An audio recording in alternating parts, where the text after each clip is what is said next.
And I said, Bobby, you're absolutely right. I apologize. I was wrong. Let's try Callen. He wants to make peace. Let's call him right now. How about that? What happened, guys?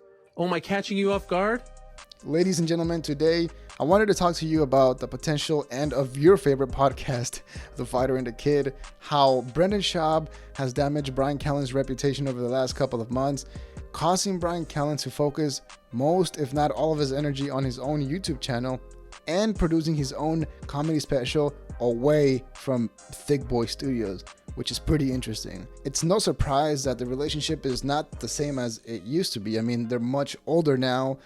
But one thing that I find very weird is how apparently I don't think that they hang out outside of the podcast. And actually Brendan Schaub flames Bryan Callen whenever he goes on vacation with his friends. Not only that, but Bryan Callen is also putting a lot more effort on his own YouTube channel and has jokingly talked about moving to Austin, Texas. Bryan sent me, no lie, 7 texts going, bro, we gotta move to Austin. Bro, I need to move to Austin. Bro, Austin's so great. Bro, Austin this. And I would just, I wouldn't respond. Then finally by 6 months, I need you to relax. It's hot out there. I knew it was going to annoy the fuck out of you. It's hot out right here now, and you're drinking the Kool-Aid, dude. You're drinking the Kool-Aid. I kept sending him texts just to fucking agitate him because I knew it's the one thing he can't stand where I was like, dude, it's hot, but it's double awesome. I would just send him dumb shit, and I knew he was ignoring me. He couldn't take it finally. He's like, hey, fucking. You loved Austin, huh? Look, at some point, The Fighter and the Kid was one of the most popular podcasts and one of the fastest growing podcasts out there, not named The Joe Rogan Experience. But lately, I feel like they've hit this creative wall, and compared it to other comedy specials out there, the numbers are not the best. So it naturally makes you think, how much longer can the podcast continue? Now, here's one thing that I thought was very interesting. If you don't know, Brendan Schaub, or The Fighter and the Kid, has a subreddit with over 85,000 active members. It's a huge and very active subreddit who is entirely dedicated to making fun of Brendan Schaub and Bryan Callen. So the interesting thing is, how many of those are hate watching every episode of The Fighter and the Kid? Because no pun intended, but you'd be surprised at how many people actually hate watch The Fighter and the Kid. If you ever watch a Fighter and the Kid episode, it only takes a couple of minutes until somebody posts a clip on The Fighter and the Kid subreddit making fun, a clip of Brendan Schaub slipping up or messing up or whatever. And I do wonder, because lately The Fighter and the Kid averages about 100,000 views. Can you imagine if 50,000 views are just hate watching? That would be insane, because if you remove those, would they even continue to do the podcast at all? It wouldn't even make sense. 50,000 views an episode if they didn't have their subreddit. That is just speculation, but it is something interesting to look into. It was very clear that the podcast took a huge hit after their beef with Bobby Lee and Kalila back in May of this year. Even after Bryan Callen publicly apologized and took the blame for the entire thing, the damage was already done and the friendship with Bobby Lee was already ruined. But that was not the first time that Brendan Schaub has actually dragged Bryan Callen through drama. In fact, not too long ago, Brendan Schaub started a back and forth with MMA journalist Ariel Helwani. If you're not aware of this incident, well, it did not go well for Bryan and Brendan, to say the least. Dicey for me. And so I would say, as far as a response is concerned, I was like trying to rate it. I was trying to rate the response. Best I could come up with, 1.7 out of 10. That was the best I could come up with. 1.7 at best, maybe 1.6, 1.7. You know that number, right? You've heard of that number, the 1.7, lowest rated comedy show in the history of IMDb. At least that's what I'm told. At least that's what the people are saying. Those were very entertaining times, and when it was going on, it was very clear that Ariel Helwani was not a person to be messed with. At the peak of the drama, he was calling out Brendan Schaub and Bryan Callen live on his show. Like, he literally called them on their phone to confront them, because the back and forth was getting heated.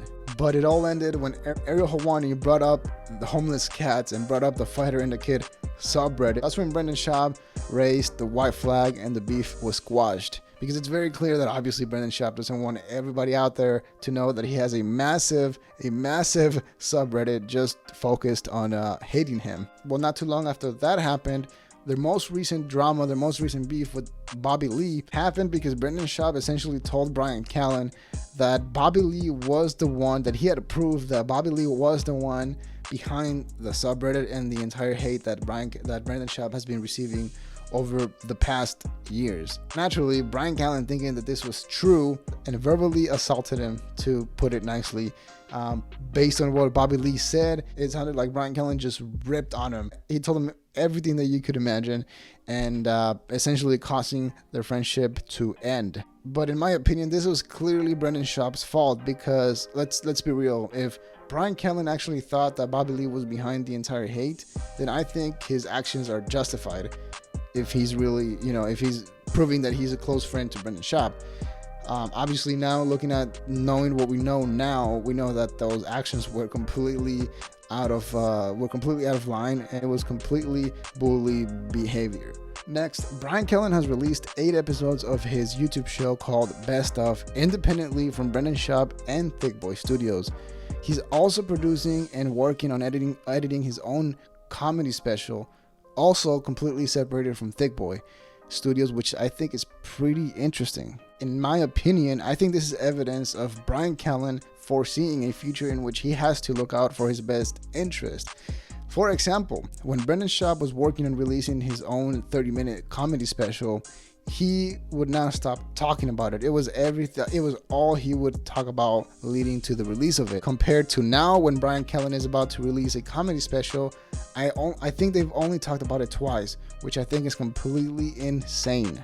It's so crazy because both of them are working and focusing their energy on a lot of other things except the one that got them to where they are today, which is the podcast. But at this point, I guess it does make sense to just focus on new projects, fresh ideas, because to be completely honest, lately the Fighter and the Kid podcast does feel stale and boring at times. Finally, Bryan Callen was in Texas recently, as evidenced by this video that he uploaded to his Instagram account that was very awkward with Joe Rogan. Come to the set. Hey, no filter. Look, you see my lips. Look, I move my hand. They joked about Bryan Callen moving to Texas, but of course I didn't take it seriously because that is Joe Rogan's shtick, is to get everybody to move to Austin, Texas, specifically comics. But on a recent episode, they talked about it, and Bryan Callen was actually serious because they talked about Bryan Callen sending Brendan Schaub a lot of messages while he was in Austin about how much he loved it and that he wanted to move out there. You could tell that it was serious because Brendan Schaub did not like the idea. He was not joking around with it. And honestly, in my opinion, Bryan Callen would be better off moving to Texas. If he's not pursuing his acting career no longer, then why stay in LA where it's so expensive to live, where they can do exactly what they're doing in Texas? Plus, obviously, Rogan is out there, so the comedy scene will eventually grow and you'll have as many opportunities to do stand-up as you had in LA, maybe. But you can tell Brendan Schaub is not open to the idea of moving to Texas, which it's very clear. Brendan Schaub is so affixed to his current lifestyle, there is no chance that he would change anything whatsoever. It is hard to predict what will happen. I do see a world where Bryan and Brendan Schaub do reinvent themselves and somehow come up with like new, fresh ideas, or maybe they just decide to put more effort into the Fighter and the Kid. But yeah, let me know what you think on the comments below, and if you made it this far, don't forget to hit the subscribe button, hit the like button, as it really helps out the channel, and I'll see you all on the next one.